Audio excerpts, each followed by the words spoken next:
Well, it was very interesting to do this with Carpenter Company and sleepbetter.org, looking at both pillows and mattress pads of 50 college students. And we found a veritable petri dish of cooties living in these kids' pillows. I mean, I'm talking thousands, sometimes millions of bacteria, mold, mildew, fungi, you name it, it was living in those kids' pillows. For most, very healthy people who don't have chronic, respiratory problems, it's probably not a big issue. These little cooties, they live on us, they're up your nose, they're in your mouth, they're all around us in the environment. But the people who should be concerned are the millions of Americans who have chronic problems like asthma, sinusitis, really bad allergies, of course, anyone with an immune deficiency. They should really take note of this data, and definitely we recommend replacing that pillow every year or so.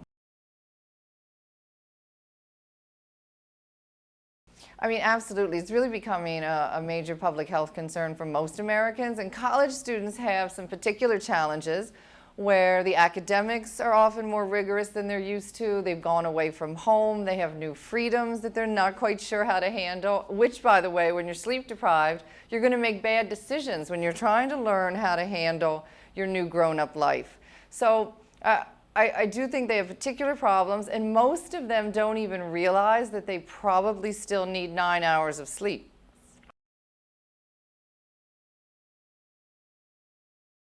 Let's have them optimize their sleep environment. Get rid of the pillow you've had since you were 4 years old.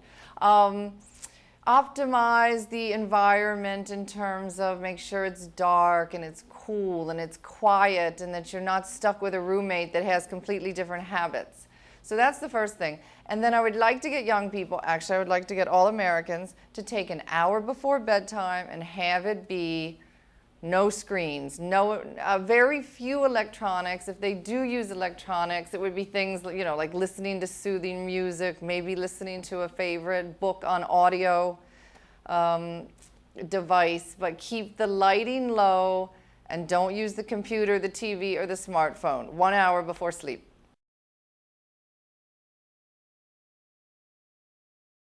Well, there is some individual variation, but really this is a bell curve with most adults falling in this middle where they need 7 to 8 hours.